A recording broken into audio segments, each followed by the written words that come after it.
one of you for joining this meeting from different parts of the world. I understand that some of you are logging in from beyond normal working hours, and in addition, I am aware that for many, early September often brings additional responsibilities, such as returning to an academic school year. I would like to acknowledge and thank you for your steadfast commitment to come together to continue to move the reflection of the 2003 Convention.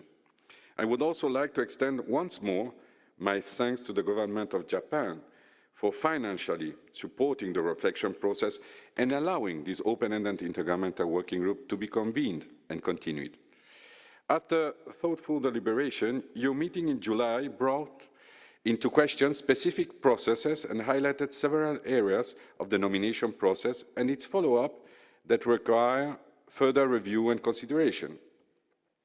During the meeting in July, you decided to first focus on 3 areas as requested by the General Assembly of the Committee: a review of inscription criterion R2, the procedures for removing elements and practices to and from the list and register, and the procedures for the inscription of multinational nomination of an extended basis.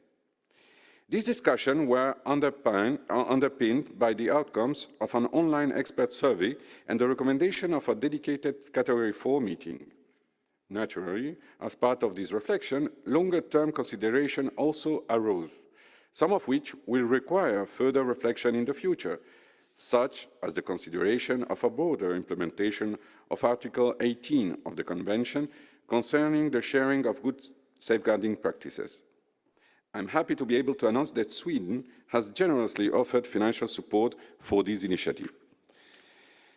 I'm pleased to see that the topics prioritized for debate and consideration mentioned above, amongst others, had clear suggestions brewing in response.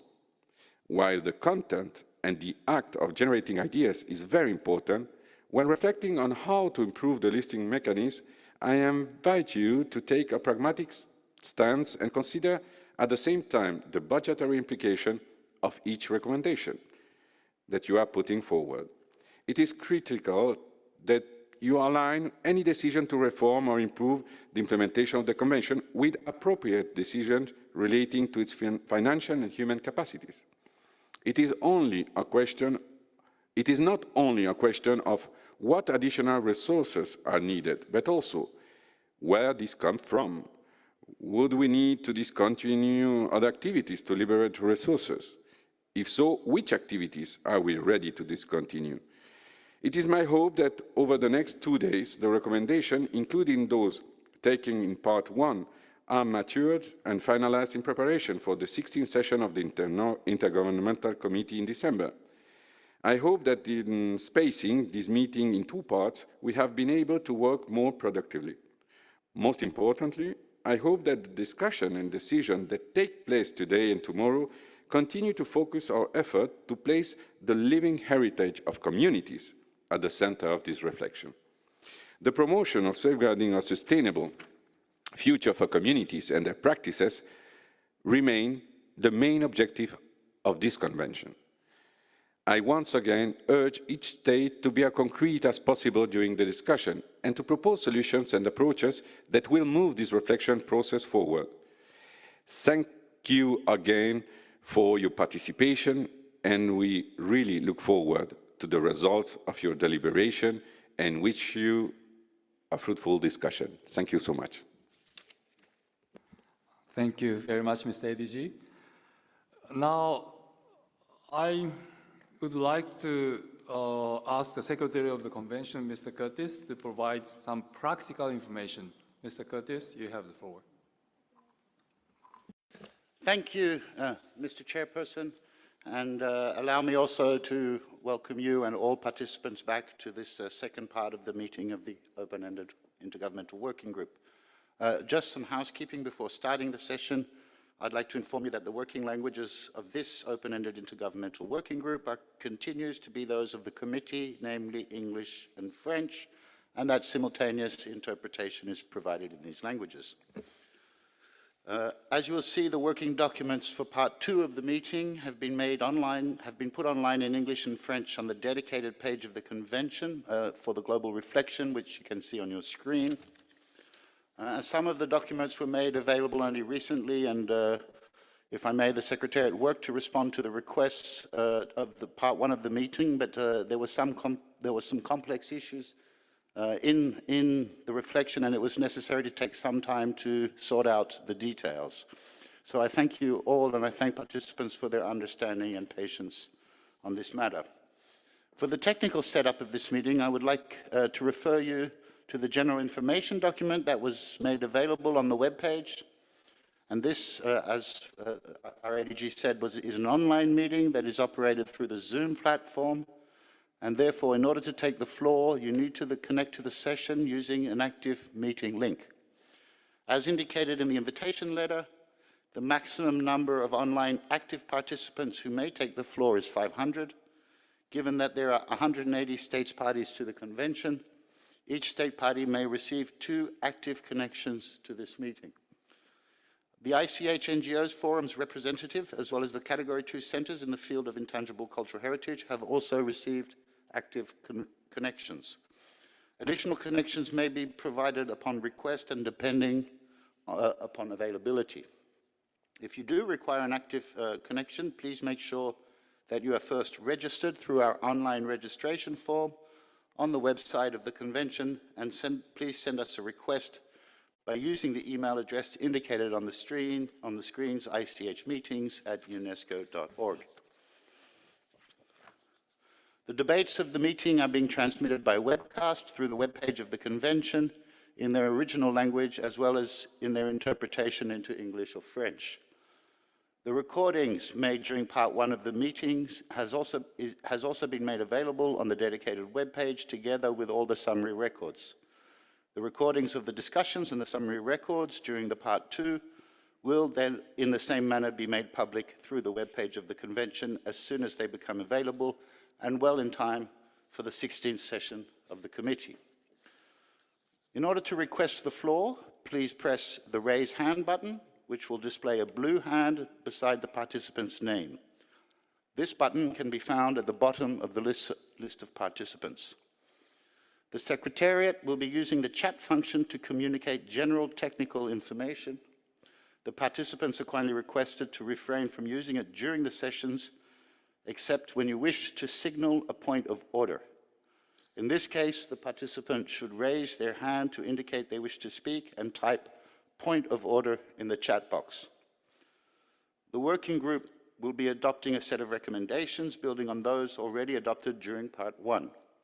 As before, only states parties can propose amendments, either orally by taking the floor or by sending proposals by email. We would like to request not to use the chat box for sending amendments. In case you wish to make written submissions, please send your texts by email to the address ich-amendments@unesco.org. And when doing so, kindly indicate the name of your country. Thank you, Mr. Chairperson. Thank you very much, Mr. Curtis. Now, as I did in July, I would like to invite the chairperson of the 16th session of the committee, Dr. Puntini Ram Meghaswati, to take the floor, since the results of this working group will be presented when the committee meets in Colombo, Sri Lanka from 13th to 18th December this year. Dr. Meghaswati followed our Part 1 meeting throughout, and I'm most grateful for your support, Mr. Secretary General. Mr. Secretary General, you have the floor. Yeah, thank you very much, President, and also thank you very much, Chief Curtis, and all the staff from the Paris headquarters. And I would like to wish all of you all a very good day.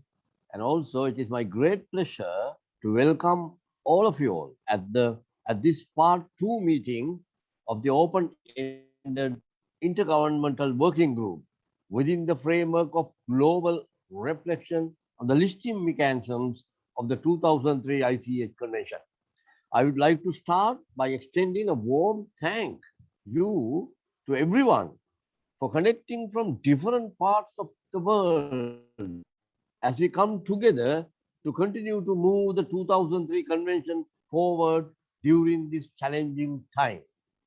And the open-ended intergovernmental working group convened online for its part 1 meeting on 8th and 9th July 21 was to discuss an overall approach for reforming the listing system of the 2003 convention. At the end of the part 1, the working group decided to further discuss when convened again for part 2 in September. The procedures answer removal of elements from the lists of the convention and the procedures for the inscription of elements on an extended basis. I strongly believe that the recommendations to the open-ended working group that will be discussed today as part 2 shall result in making the convention's listing system more directly accessible to the communities around the world whose living heritage is the focus of our efforts. Accordingly, the overall purpose of the part 2 meeting shall be to finalize the recommendations of the working group to be presented to the 16th session of the Intergovernmental Committee, which will be held in Colombo, in our country, in Sri Lanka, this December. Confident that by such time, Sri Lanka would be almost fully vaccinated, allowing for free movement within the country for all participants to take an active part in the 16th sessions scheduled for December 21. So thank you once again for your participation and time. I look forward eagerly to the outcomes of our deliberations today. And finally, I again want to mention that in December, Sri Lanka, as the host country, we are ready and controlling the entire COVID situation and everything, and we are eagerly waiting to welcome all of you all from all over the world. Thank you very much again. Thank you. Thank you very much, Mr. Secretary General, for your very kind and encouraging words. I think all of us want to be in Colombo for the meeting in December. So thank you very much, and very much hope that the vaccination will be very much in place in Sri Lanka by that time. Thank you very much, Mr. Secretary General. Before moving on to the next item on the agenda, I give the floor to the Secretary of the Convention to review our agenda and timetable. Mr. Curtis, the floor is yours. Thank you, Mr. Chairperson. Allow me to refer you to the working document 4, which concerns the agenda and the timetable of this meeting.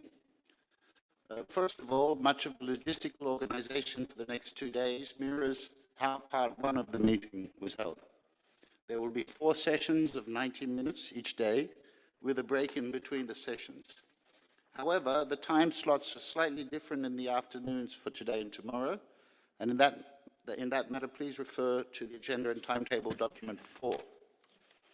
There are 4 main items on your agenda, because part 2 is a continuation of part 1 of the working group's meeting. The agenda and timetable are structured accordingly.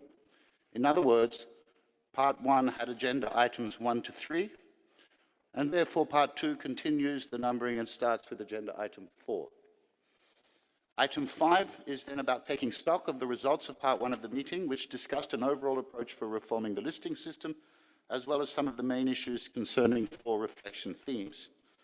Please refer to document 5, to working document 5, LHE/21/16 WG/5, which corresponds to this item. Item 6 then focuses on the 3 priority matters of the reflection, and in particular those specified questions identified by part 1 of the meeting concerning procedures, firstly for the transfer of elements from one list to another, Secondly, for removing an element from a list. And thirdly, procedures for the inscription of nominations on an extended basis. The working document LHE/21/16com WG/6 corresponds to this item. The agenda then foresees under item 7 that the working group deals with other issues that were identified through part 1 of the meeting as requiring further reflection. The working document 7, LHE/21/16com WG/7 corresponds to this item. And finally, the adoption of recommendations of the working group under item 8 will conclude the meeting, which will also double as the report of the working group to the Intergovernmental Committee. Thank you, Mr. Chairperson. Thank you. Thank you very much, Mr. Curtis. Before opening the floor to see if there is any delegation wishing to take the floor for questions, I would like to propose several points related to our working method. First, as was the case for part 1, the Bureau of the meeting will meet at least once each day to oversee the progress of our meeting and to adjust the draft recommendations with the support of the Secretariat. Our first meeting will take place during the first break immediately after this session, and we will meet online. As was for part 1, the main participants will be moved to another virtual room during the Bureau meeting so that members shall stay on current Zoom link. Moreover, the Bureau is a coordination meeting, and for the sake of expediency, it will not be open to public. Thank you for your understanding on this point. And secondly, we shall build on what was already agreed upon during our first part meeting. As you can see, the draft recommendations included in the working document 8 indicates which recommendations have already been adopted by part 1. In general, my intention would be not to go back to what has already been agreed, unless some request is made to revisit those parts, but I would like to ask delegations to refrain from doing it. The working group is asked to treat many subjects, but my proposal would be to continue the line taken by our group during part 1 and concentrate in the first instance on the 3 priority issues that were identified as such in decisions of the committee, namely the transfer of elements, removal of elements, and the inscription of elements on an extended basis. Those are the 3 major issues. Each time that we discuss one of those issues, I would like to adopt our recommendation in the form of concrete text organized as a table for the sake of clarity. These tables will be displayed and edited on our screens during our discussions. In other words, when we come to item 8, we will not be reopening the issues, but merely confirming what we will have agreed under item 6 and item 7. It is important that everyone agrees with this methodology so that the working group will be able to achieve concrete results to be presented to the committee. Well, I hope that everybody understands this methodology, but when we discuss the issues on the screen, you have those tables. So we will try to make amendments as necessary on those items contained in the table. Now, finally, my proposal would also be to try to finish discussing all 3 priority issues under item 6 before moving to item 7. This might mean that we may have less time under item 7, or we may not be able to treat all issues on our to-do list. Well, maybe I shouldn't say it at the outset, but nonetheless, to be realistic, this is likely to happen. So, needless to say, the Bureau members will discuss the adjustment of the timetable as necessary, particularly during this meeting on the second day, tomorrow.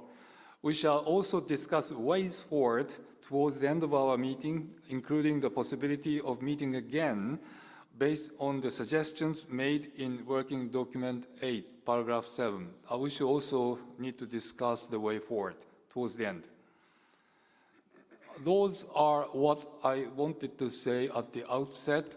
And are there any comments or questions about the timetable or the methodology of our meeting?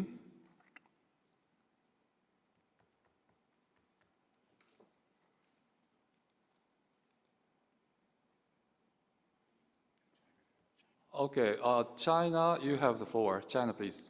Very much, Mr. Chairman. Dear Chairman, dear colleagues, it is a great pleasure to meet everybody again in this virtual way.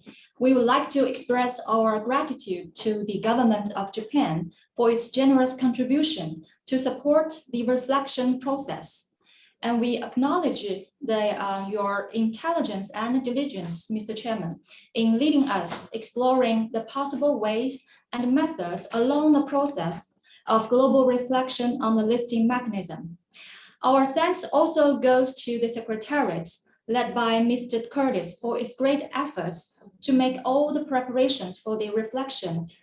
Mr. Chairman, as we recall the first part of the Intergovernmental Working Group in July, the group decided to recommend the reform of the listing mechanism be guided by a mixture of proposals made under both the fine-tuning and the repositioning approaches. The participants discussed many issues themed on the criterion for inscription, the follow-up of inscribed elements, and the methodology for the evaluation, trying to find out any possibilities for improvement or solutions for the current situation. We put forward as many ideas and suggestions as we can, many of which are very inspiring and complementary. However, due to insufficient time, many proposals haven't been discussed further, which we hope would receive more attention at this meeting. Having said this, my delegation would like to make the proposal regarding the agenda and timetable. The preliminary agenda of this meeting mainly focuses on the 3 priority topics under item 6, while putting other topics that are also identified for further discussion by the working group in other issues under item 7, with only 3 hours allocated. According to the document WG/5, there are at least 5 topics to be discussed other than the 3-1. So viewing the purpose of this working group is to propose possible recommendations to the Intergovernmental Committee. We hope each and every topic identified by the working group would receive enough attention and sufficient discussion in a balanced way before they are reported to the committee, so that the committee would take a comprehensive and inclusive approach when dealing with the recommendations by the working group. Mr. Chairman, I would like to echo what you just have mentioned. We'd kindly invite the Bureau to make appropriate adjustment on the timetable and agenda of this meeting, and as well as the working method accordingly if necessary. Otherwise, it will be our great concern that not every one of the topics could be discussed further. Thank you very much, Mr. Chairman. Thank you very much. Let me respond to your remarks. Yes, I fully appreciate and I fully understand what you are saying. Yes, indeed. Now, what I intend to do is try to expedite our discussions as much as possible so that we have enough time. And in case we don't have enough time, we will discuss, well, sorry to say this, but, well, I'm a very, kind of pragmatic person. And as such, in case there is not much time available for discussions under item 7, we will try to find the ways to deal with that. Now, my proposal is not to put item 7 in an inferior priority. No, it's not my intention. But we would like to start with item 6, and we would try to have enough time for item 7. But as you say, those are important items, and therefore, in case we don't have enough time in this session, let's try to find out what we can do, towards the end of this meeting to get more time for item 7 as well. I hope you can accept what I'm planning to do. Thank you. Is there any other delegation wishing to take the floor at this stage in time?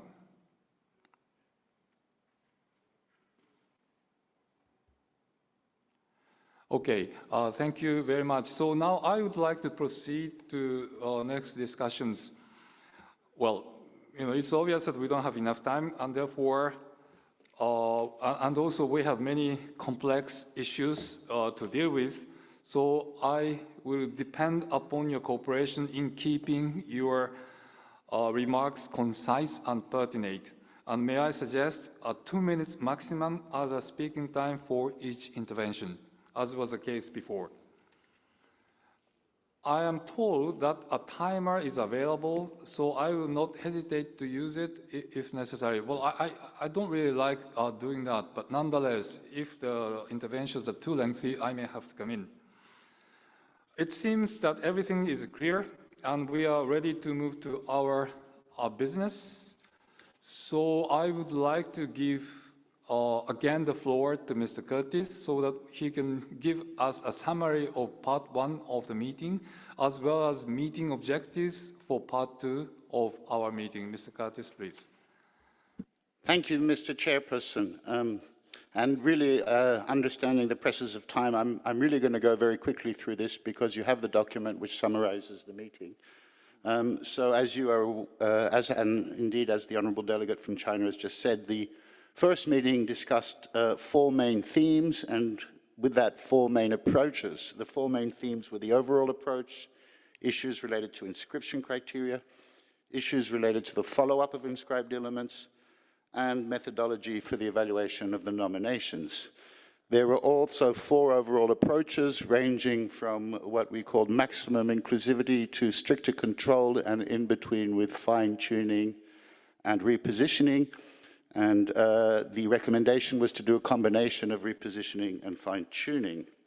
The first part of the working group gave a number of recommendations, which you can see in the annex to document 5.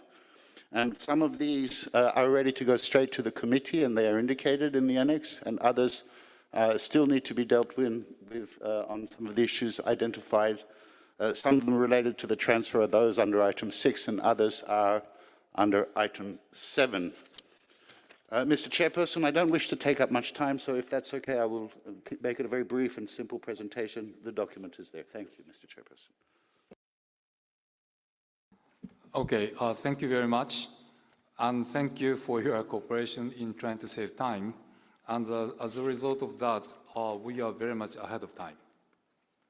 According to the timetable contained in document 4, the opening part of the meeting is ending with a summary of part 1 and meeting objectives for part 2. So,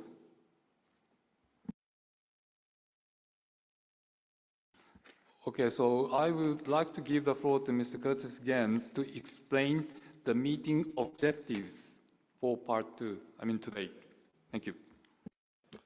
Thank you, Mr. Chairperson. And I think, as you mentioned in your opening remarks, the meeting objectives for part 2 are to firstly respond concretely to the direct suggestions of the committee to find concrete procedures to deal with the removal, the transfer of elements between lists, as well as the extension of multinational files. And I remind that those are the so-called must-dos that the committee has asked us to do. Secondly, it is to go over some of the points that were raised in part 1, which were not resolved, and see to what extent concrete suggestions can be made, some of which may require amendments to the operational directives. And I remind states that amendments to the operational directives are somewhat complex. They must be checked for their legality and technicality, and that requires some time. And then the committee must then recommend to move them to the General Assembly, which is due in June of next year. It's indicated in the document, some Some proposals do not require amendments to the operational directives, in which case the committee may in fact endorse those. Others will require amendments to the operational directives, which means they must go back to the General Assembly through the committee.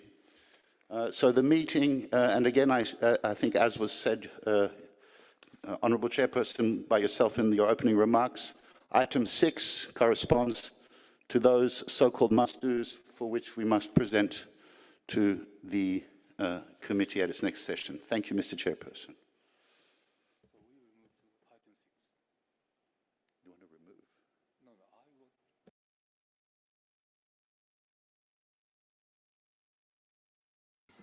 Okay, thank you very much, Mr. Curtis.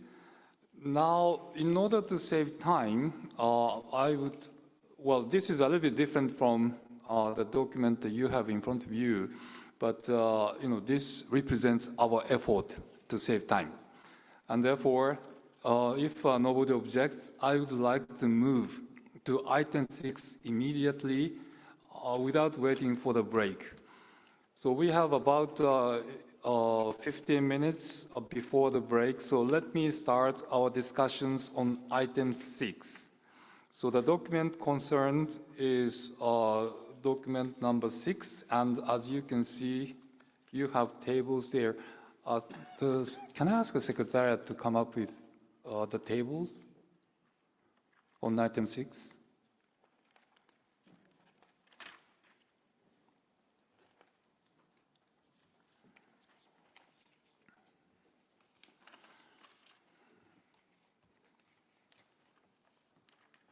So in the meantime, I would like to draw your attention to page 4 of document 6, paragraph 8, and there you have the first table.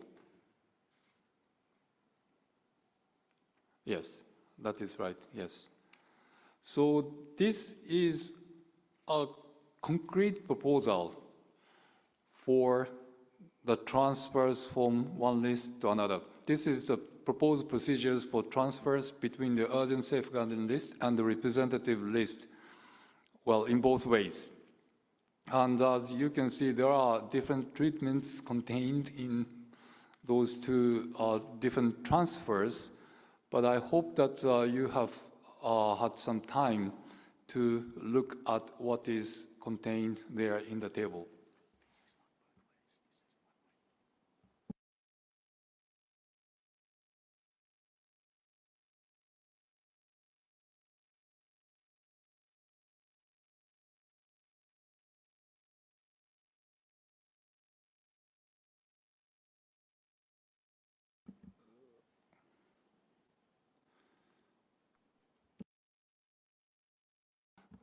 By the way, just for a small point, can I go to step 1? Because the initial part, step 0, upstream actions, they are common for both transfers. But if you go down to step 1, the preparations for submission, now here we have two different arrangements.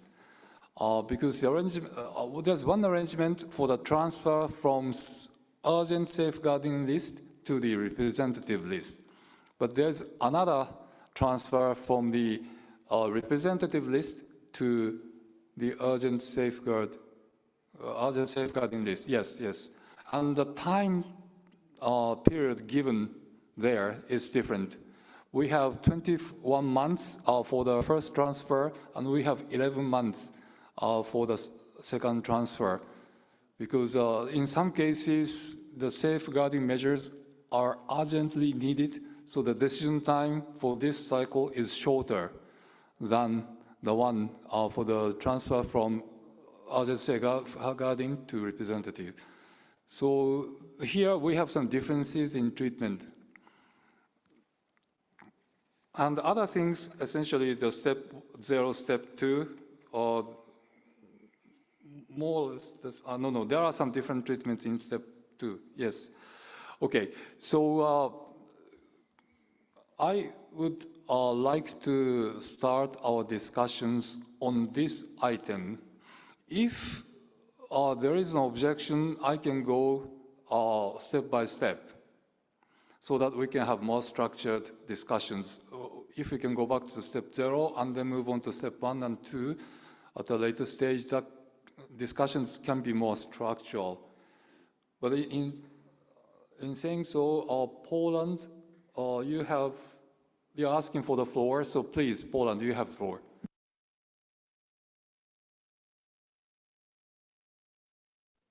Thank you, Mr. Chair, and welcome everybody. Good morning from, I would like to say from Poland, but of course, me myself, I'm here in Paris. Just to start, and I would like to thank a lot our new president of the committee from Sri Lanka for this great announcement that the hosting country is ready to greet us all in Colombo. We are very eager to meet and work together on the normal basis instead of working online. And coming back to our discussion on item 6, we were having some slide suggestion for the step 0. And in here, we see on the screen that the whole process explained as a step 0 is called the upstream actions. So our suggestion would be maybe to change the name as like pre-submission actions or pre-submission part. And in this sense, to keep it a bit away from the WHC convention. Thank you so much. Thank you very much. Can the Secretariat take note of those comments on the screen?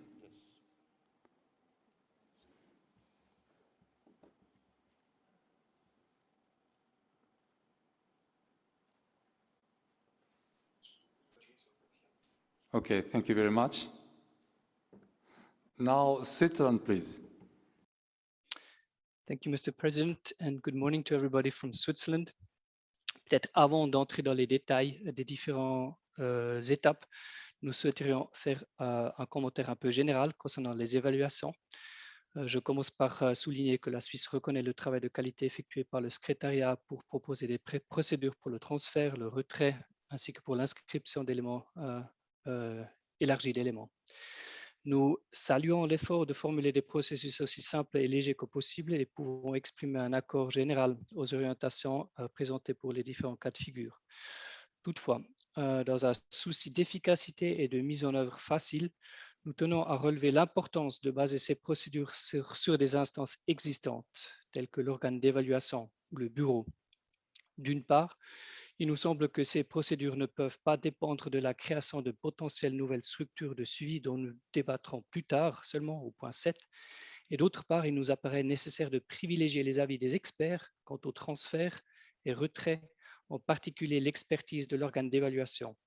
Les questions et les enjeux liés à de potentiels transferts ou de retraits pouvant être des sujets très sensibles, il nous semble essentiel de se baser sur l'expertise indépendante pour que le comité puisse prendre des décisions informées.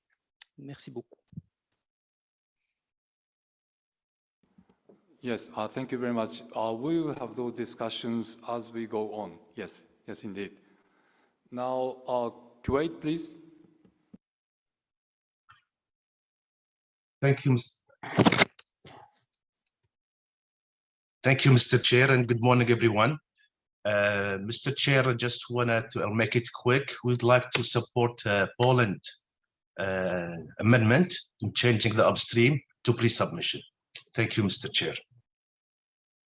Thank you very much.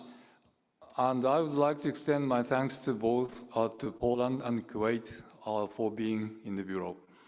Thank you. Now, is there any delegation, anybody having any problems with the suggestions from Poland or Germany, please? Thank you very much, President. No, I have no problem. It's just to support Poland as well and Kuwait. Thank you.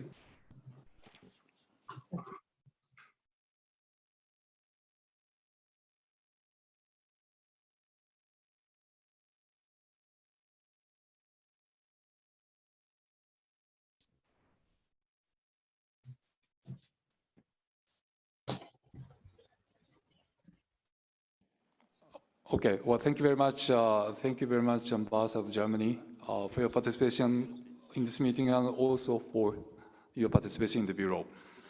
The Philippines, please. Thank you very much, Mr. Chair. The Philippines likewise shares lends its support to Poland, Kuwait, and Germany for the proposal. Thank you very much, Mr. Chair. Thank you very much. China, please. Thank you, Mr. Chairman. Before we move into the specific details of those proposals, I would just like to raise one issue to be clarified. We have noted that as we look through all these proposed procedures, each of the procedures have already included the services of advice from the arm's length platform, which we believe, which we assume that still doesn't exist yet. And also we would also supposed to discuss about this issue until item 7. So my question is that, are we supposed to discuss about something does not exist yet, just under this item?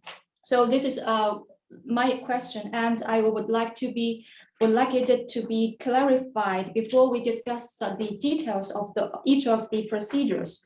This is a matter of procedure, so thank you very much for your understanding, Mr. Chairman. Yes, well, indeed.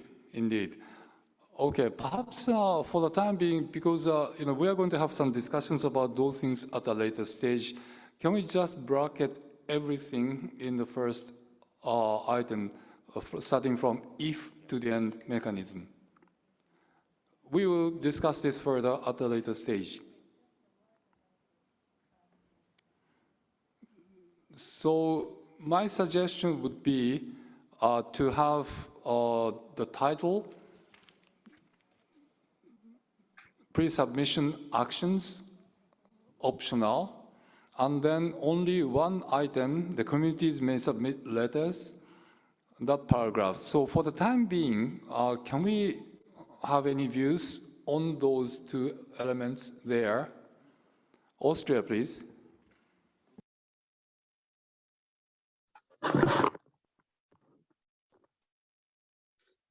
Good morning, dear Chair. Good afternoon, Mr. President. First, please let me take this opportunity to thank the Secretariat and the Government of Japan to make it possible that we continue our exchange and the reflection process on these important developments. We also would like to commend the Secretariat for the excellent documents. Coming to the simplification of the procedures for transferring elements, we also would like to support the change of the titles as proposed by Poland and supported by Kuwait, Germany, and the Philippines. And we consider the topic, in general, we consider the topic of monitoring as a central one for both the representative list and the urgent safeguarding list. Thus, we welcome the proposed link between the periodic reporting mechanism and the initiation of a transfer request. Furthermore, we are also in favor of establishing two separate procedures as we have them here for the transfer from the urgent safeguarding list to the representative list and from the representative list to the urgent safeguarding list as suggested in the document. Because I think at the end of the transfer process, we want to have a new urgent safeguarding or representative list element that fulfills all the criteria the others of the list do. And therefore, we suggest that they are treated equally. And here I already come to step 1, to include a completeness check and have the evaluation body as a whole as a consequence then. And we also think that the criteria, like for all other elements, should be fulfilled. But maybe we'll come to that later, and maybe I come back to that later then again. Thank you. Thank you very much. Indeed, we will come back to the point when we discuss step 1. Now, Sweden, please. Good morning to all. And thank you, Mr. Chairperson, for the floor. First of all, Sweden would like to say that we're very pleased with the proceedings of this working group and finds the documents to this part 2 meeting fully in line with the discussions at part 1 meeting. And the preparation to item 6 is highly appreciated. Yes, so we are happy to give some few general remarks, and I also have a question to clarify the procedure of this meeting. As a whole, the findings for ABC all reflect our overall wish to clarify and simplify the procedures while maintaining the respect for the criterions. And just to add already now that the fulfillment of the criterion to keep it must be kept. I do also would like to support Switzerland and with its comment on the role of the experts, and we have no problems with the first amendment of Poland. And the question I would like to ask you is about the question that you have on point 9 about the transfer. Will we take that separately, or do you wish a comment on some questions on how the preparations have been thought of on the transfer, about the counting of whether it should be counted as a full nomination or not? Would you like to take that later on? Thank you very much. Thank you very much. On your last point, let me respond that we will have some discussions on those steps in paragraph 8, and we will come to paragraph 9 after our discussions there. Would that be okay? Of course, of course. Okay, thank you very much. Who else? Japan, please. Thank you, Mr. Chair. Good morning, everybody. We would like to commend the Secretariat to have done an extensive work to prepare this meeting and all the documents. And I'll be very brief. We would like to support as well the proposition of Poland on the title. Thank you, Mr. Chair. Thank you very much. Venezuela, please. Thank you very much, Chair. I have a brief question, more than the title itself. I have a question regarding the what is actually included in step 0. If we are able to discuss this at the moment, or we're just right now speaking regarding the title. If so, I do have some concerns or questions regarding the especially the second bulletin, but the what's proposed in step 0. Thank you. Well, thank you very much. What we are talking about at this moment is actually the title and the second dot. The first dot, it is in bracket. We are going to come to this point later because we haven't actually discussed the arm's length platform. Oh, thank you, Chair. May I readdress the chair since then I do have a question on the second dot? Sure, go ahead. Thank you very much, Chair. We do appreciate and we do think the communities and NGOs and civil society should be able to have a direct relationship with the Secretary and able to present concerns or information. However, I think as the way it's drafted at the moment, it kind of skips over the state party.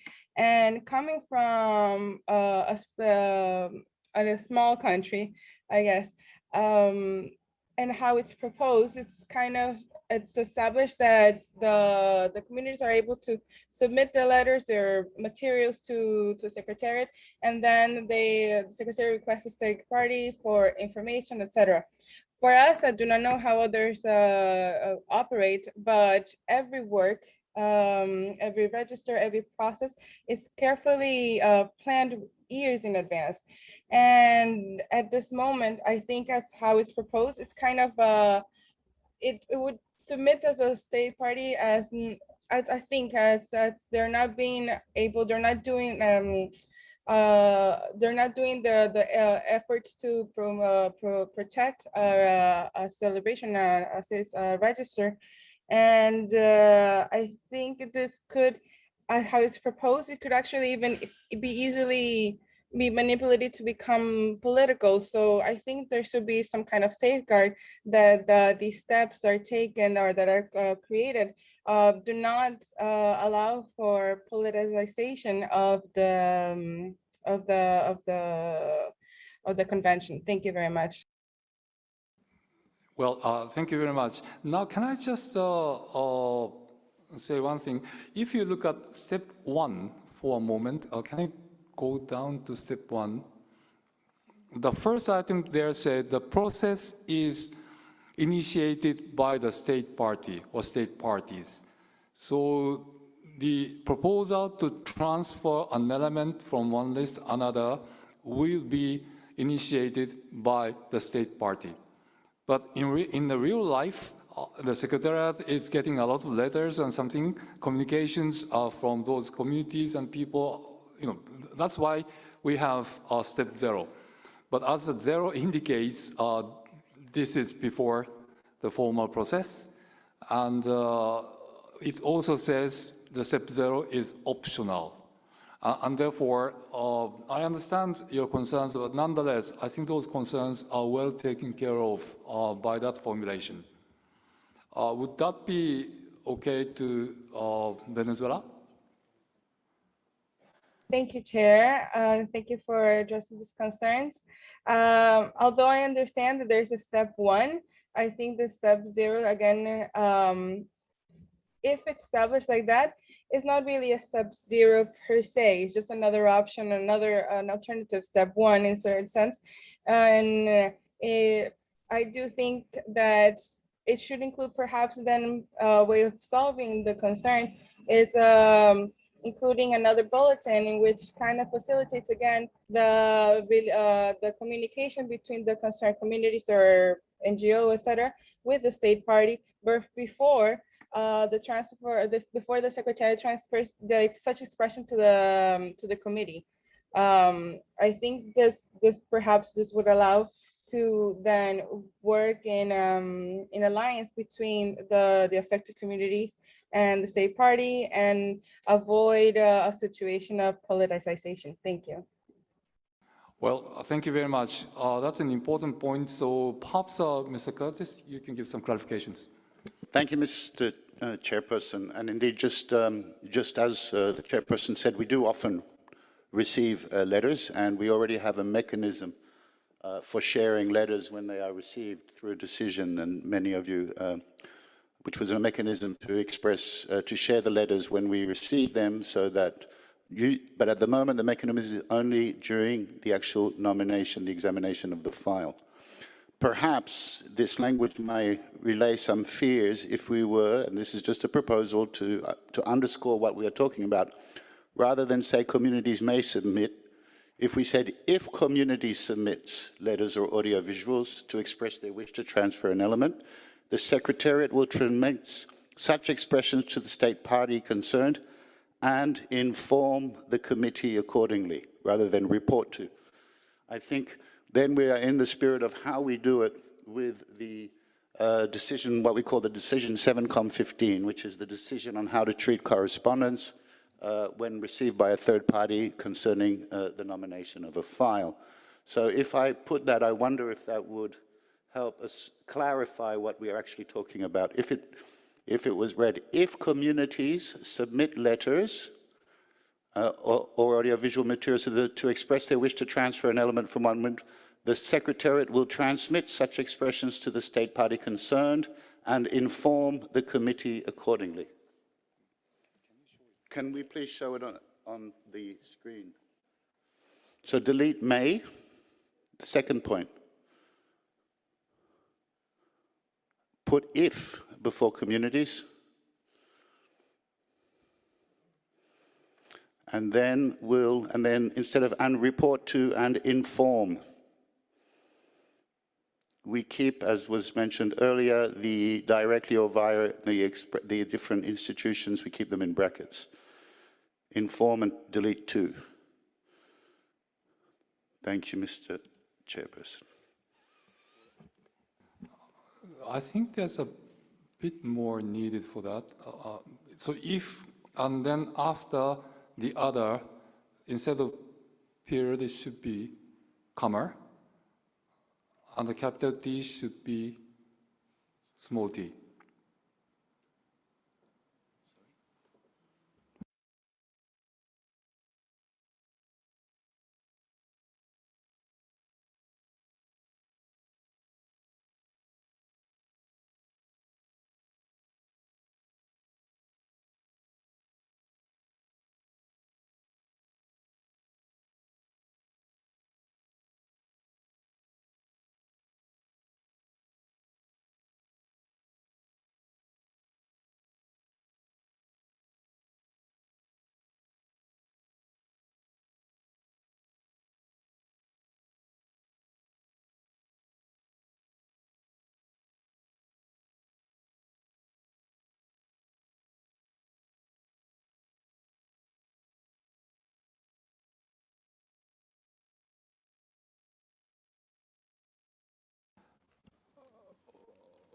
Okay, the first part, the entire first dot is in bracket, as I said earlier, and then the second dot, if a community submit letters or audiovisual materials to the Secretariat, the part after that is in bracket, and then the Secretariat will transfer such expressions to the state party concerned and inform the committee accordingly. That's a formulation proposed by Mr. Curtis, and that, I think, takes care of the Venezuelan concerns. But having said that, before coming back to Venezuela, I would like to give the floor to Colombia first. Colombia, please.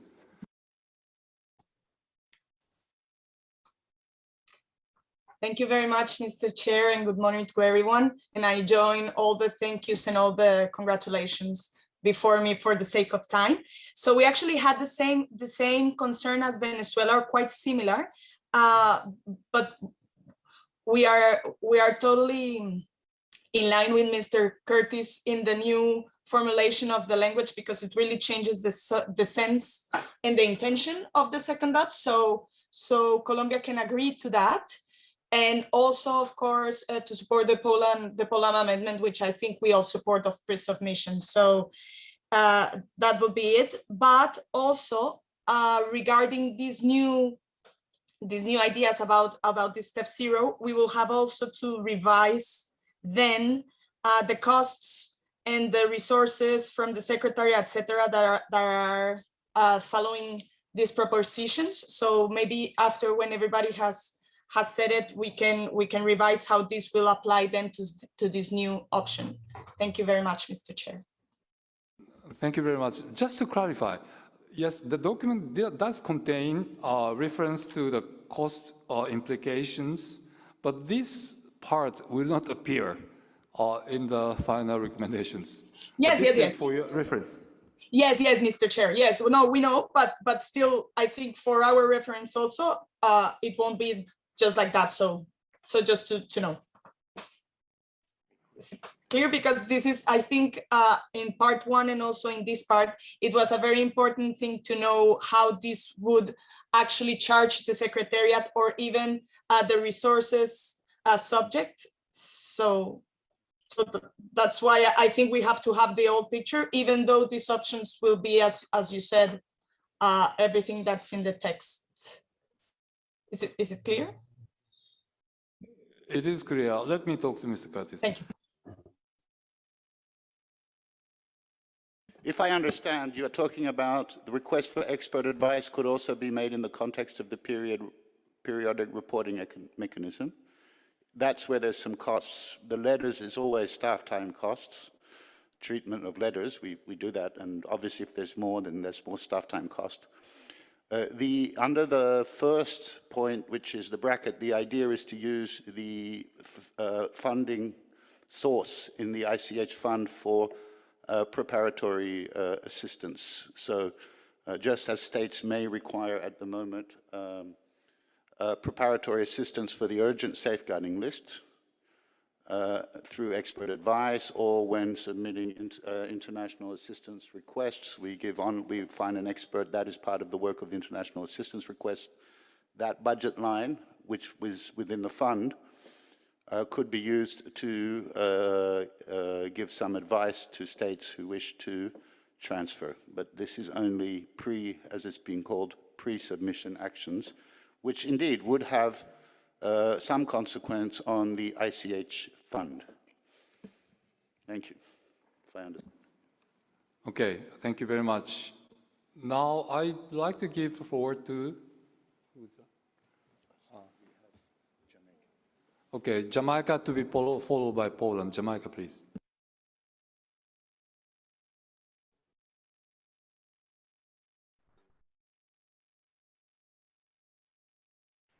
Thank you, Mr. Chair, and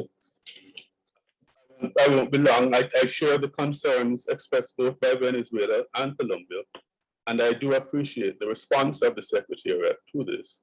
I was also concerned about the cost implications for this particular step, and trust that it won't have too onerous a burden should that step, if it is approved, be implemented. The one concern I do continue to have, though, with this is the concern that it might affect strong relations that exist within some parties, some state parties, and the various stakeholder communities. And I don't know if, it might just be speculation on my part, but the way in which it was introduced in text, and I understand what you said, Mr. Chair, about it's not appearing in the final documentation, but then the information would not nonetheless be known. And I just worry about the potential undermining of trust that exists in some state parties, perhaps not in all, between the traditional communities and the officials of the states parties responsible for the protection of intangible cultural heritage. Thank you, Mr. Chair. Thank you very much. Now, I'd like to make 2 points before going further. Now, the first part is in bracket. The role of NGOs is something that we're going to discuss later. Now, the second part is just saying that if the Secretariat receives the letter, the Secretariat will give it to the concerned party and inform the committee accordingly. So there's no value judgment there. The financial issues may exist if we have something in the first note.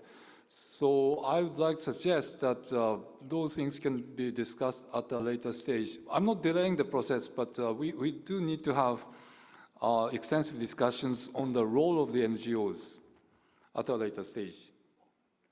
So with that, now Poland to be followed by Brazil. Poland, please.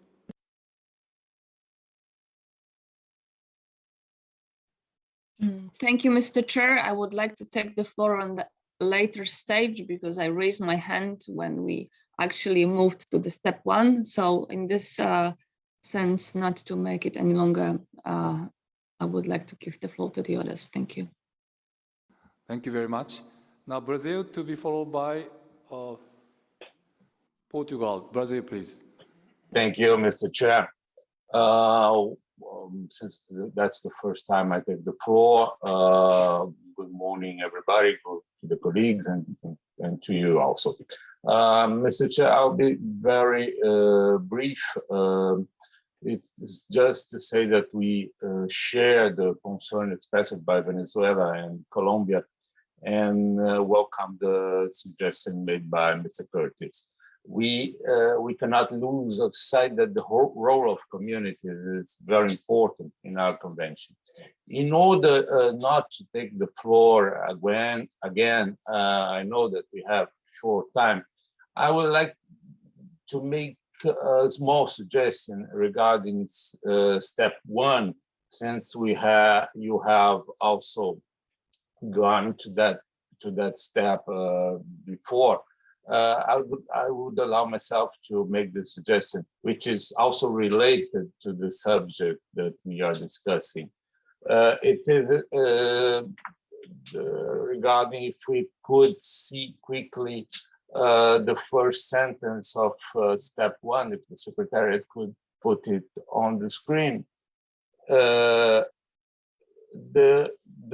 first sentence, the process is initiated by the state's parties. Of course, I understand that from a formal point of view, the process has to be initiated by the state party.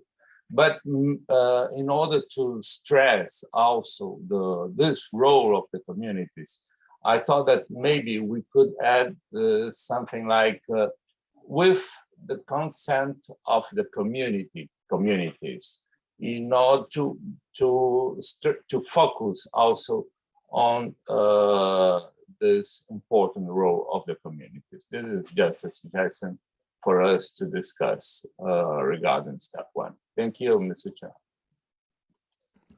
Thank you very much.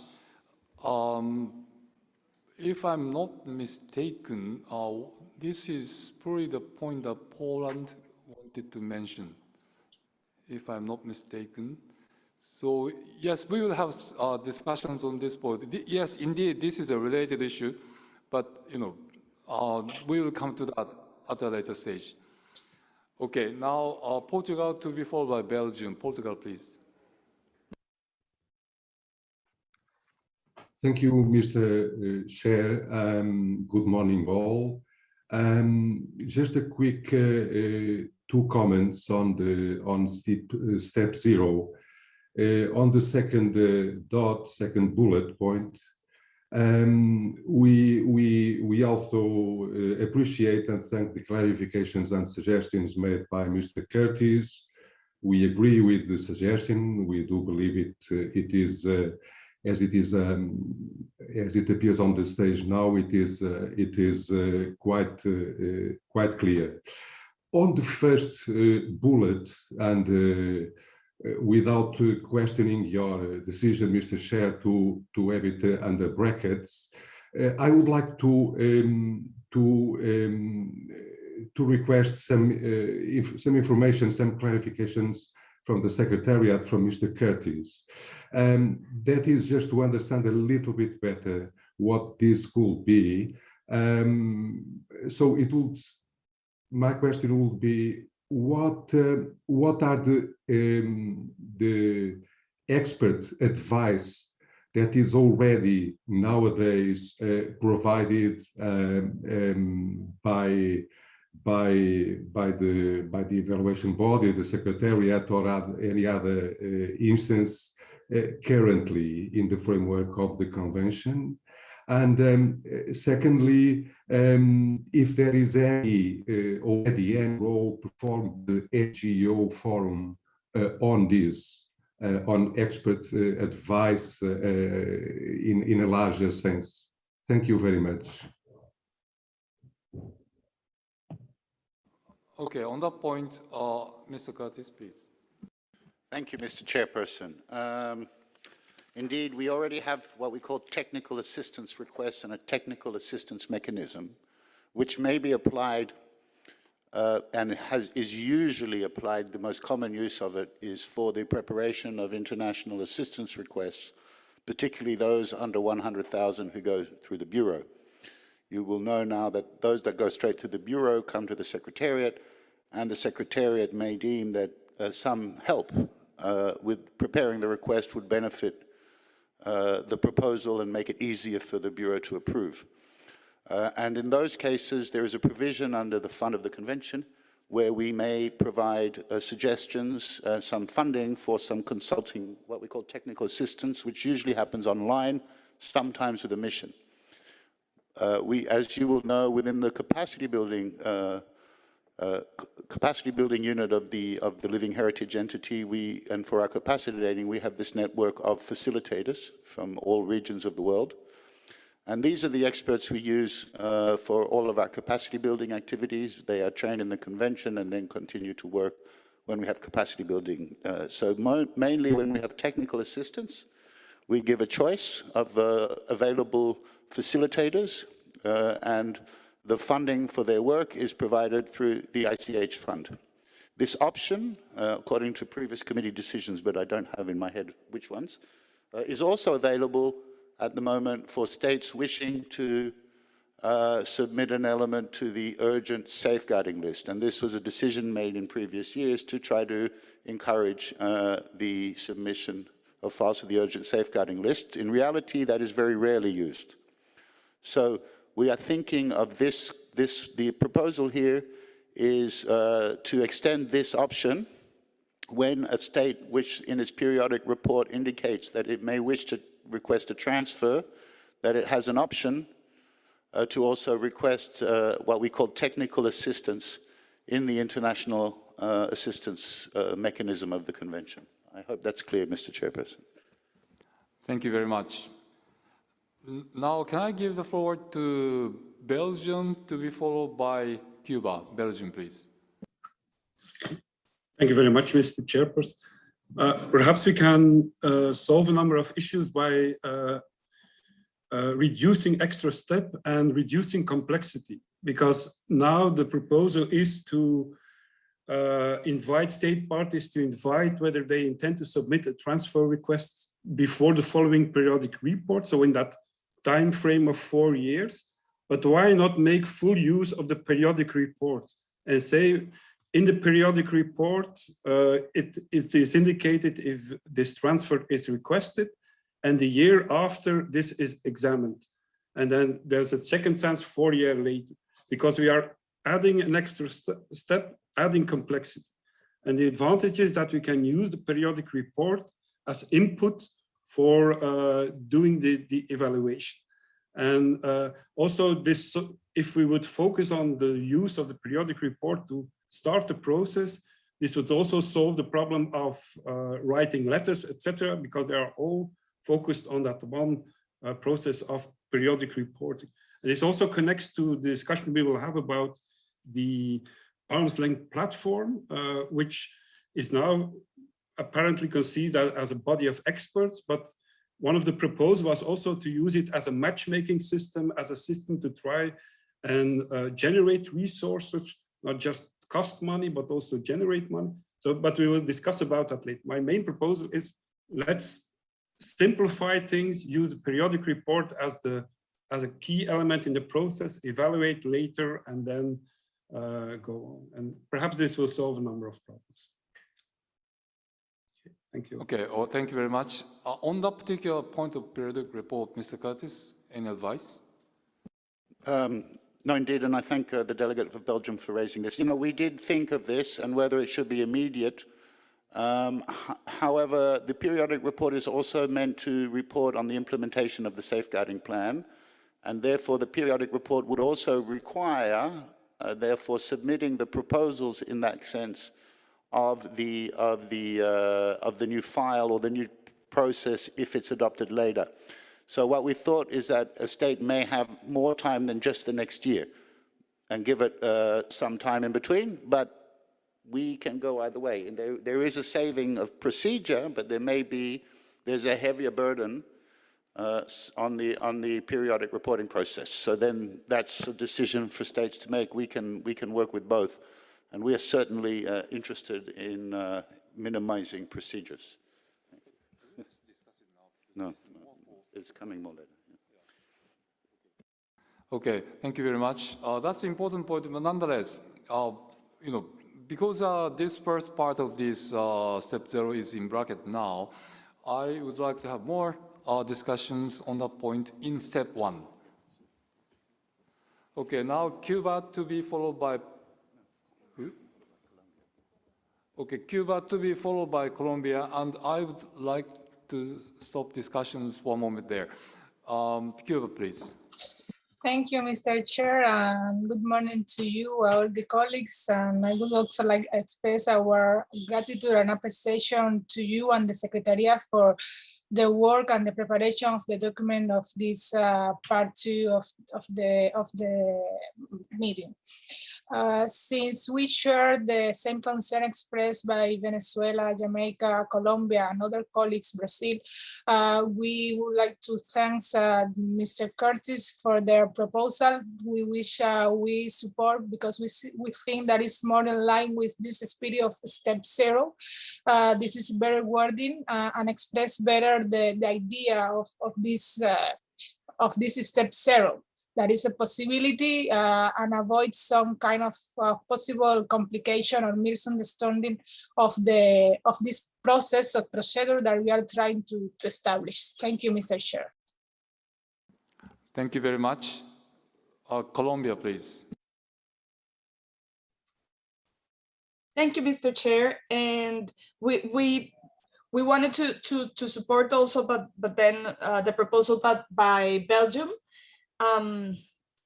But well, regarding taking into account the suggestions of Mr. Curtis, is yes, I don't know how we can make also, for the sake of procedures and not to make this an super extra load, these periodic reports, which can be more, which is a very complex exercise and maybe can give us more answers to the problems we have at hand.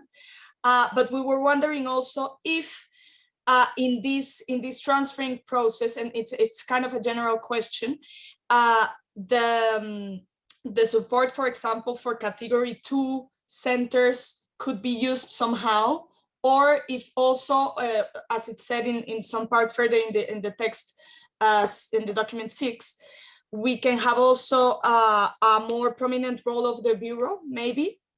That is for one side. And the other is also to support Brazil's amendment with the consent of the communities, which we think it's an integral part of this process. And I think we all here agree of the importance. Thank you very much. So if I have to repeat my question is, how could we integrate the category 2 centers or the Bureau in these discussions or in this evaluation for the concept of transfer from one list to another? Thank you very much. Yeah, sure, Mr. Curtis. Thank you. Indeed, just one point, the Category 2 centers provided extremely valuable support to the implementation of the convention. But unfortunately, we don't have equal, let's say, balanced representation among the different regions in the presence of Category 2 centers. So this is something where I think to have them fully involved informally in the process, we didn't suggest that. Not that we don't work very closely and we have excellent cooperation with the Category 2 centers, but there is an imbalance, if I may, on the regional representation of Category 2 centers. Thank you.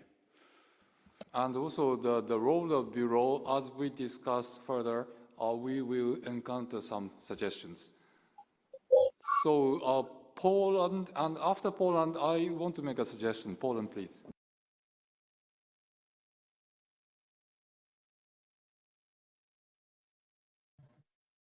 So sorry, Mr. Chair, and Poland wishes to support the amendment proposed by Brazil and supported by Colombia. Thank you. Thank you very much. Now, as far as step 0 is concerned, can I go back to step 0 on the screen?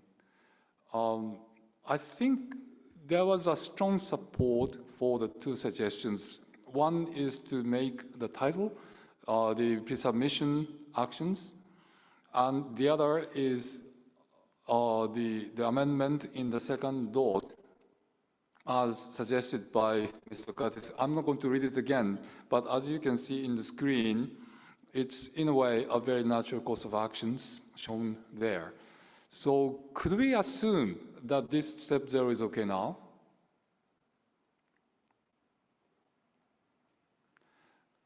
Okay, I don't see any hand raised, and okay, thank you very much. And this part, of course, the first dot is in bracket, but let me move on to step 1. Can I go down to step 1? Yes, now, what I would like to do is this. The first dot there, the process is initiated by the state parties or state party or states with the consent of the communities. Proposal, made by 3 state parties so far, but would that be acceptable? Because because we have only 5 minutes before 11, so I would like to confirm if everybody is agreeable on that first part. Germany, please. Thank you, Chair, for giving me the floor. We just want to join the proposal from Brazil, Colombia, and Poland. And so we accept the proposal. Yes. Thank you very much. Thank you very much indeed. So can I ask if there's anybody who is opposing to this? If it is a support, you don't have to say that. But if you have any problem, please say that now. Ecuador to be followed by Jamaica. Ecuador, please.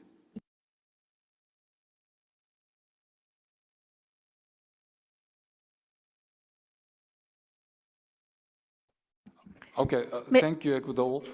Yes, I understand that you lowered your hand. Oui, merci, Monsieur le Président. Oui, j'ai baissé la main parce que je voudrais soutenir l'amendement proposé par le Brésil. Pas d'objection. Thank you very much. Jamaica, please.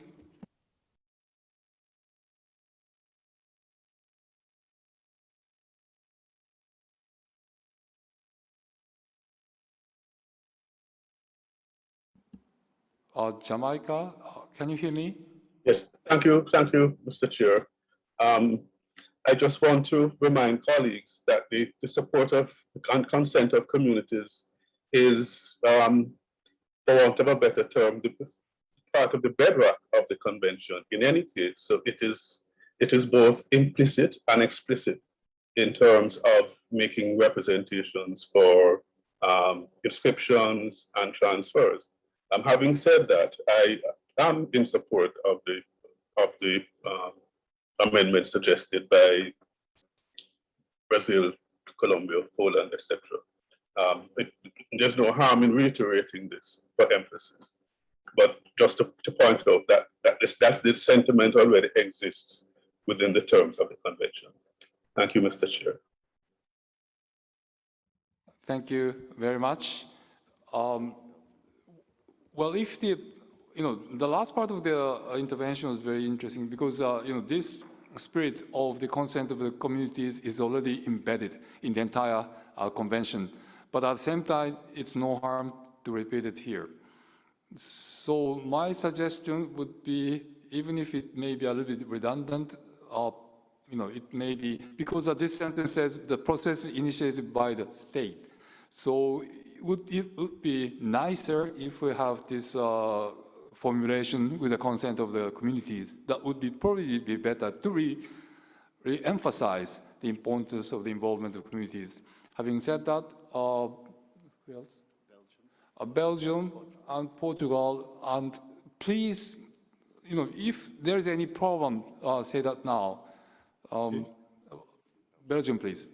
Okay, thank you very much. Just to stick close to the language of the convention, it would be nice to have, with consent of the communities, groups, and if applicable, individuals. So to systematically use the mantra, communities, groups, and individuals. Thank you.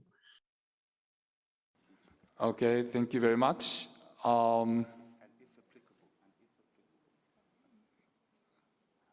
Okay, and now Portugal, please. Thank you, Mr. Chair. We don't have any problem with this. Just a small point. If I understand well, this adding this line means that the state party can only initiate this process having already the consent of the communities. As a kind of previous requirement, not along the process, because if it is about the need to have the community consent. Of course, it is embedded, as was already said, and it is one of the requisites that appear in the last dot of this step 1. But we have no problem with this suggestion if that is the line to take. Thank you. Thank you very much. This should not be so controversial, but okay.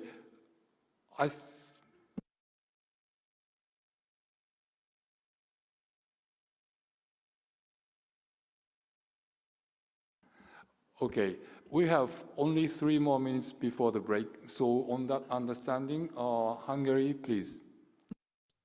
Thank you, Mr. Chair, and congratulations for your excellent conduct of this meeting. I only have one remark in support of the amendment of consent of communities, groups, and where appropriate individuals. I think we should insert with the consent of concerned communities, groups, and individuals. Otherwise, it's too vague which communities are involved in the process. Thank you very much. Okay, thank you very much. Now, Mr. Curtis, any clarifications? Thank you very much indeed. Just to prick up a little bit on the process that would be going with that, because obviously now there does need to be some way of checking when a file is submitted that the consent of the communities, groups, and where applicable individuals is there. I remind that as has been mentioned, a much thorough examination of that consent will be made under criterion 4, be it U4 or R4. But I suppose the Secretariat will have to put in a box where the state will have to be saying that there is consent of the community. I would be concerned if we were required to make the same thorough checking of the validity of that consent for which we have an evaluation body. So this is procedural, not against the idea.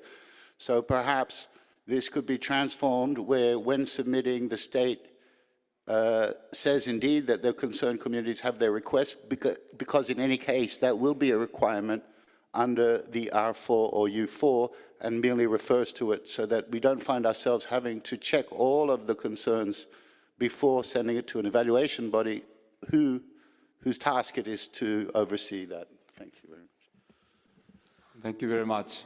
Now, I don't think there is any substantive problem here. So let me propose that we adopt the formulation. The process is initiated by the state parties with the consent of concerned communities, groups, and where appropriate, individuals. This is the formulation employed by the convention itself. So can we see that if there's any objection to this? No hand raised. Thank you very much. So this part is agreed. Let us continue our discussions from the second item in step 1. Okay, we will have 30-minute break. Thank you very much. Sorry, there's a notice from Mr. Curtis.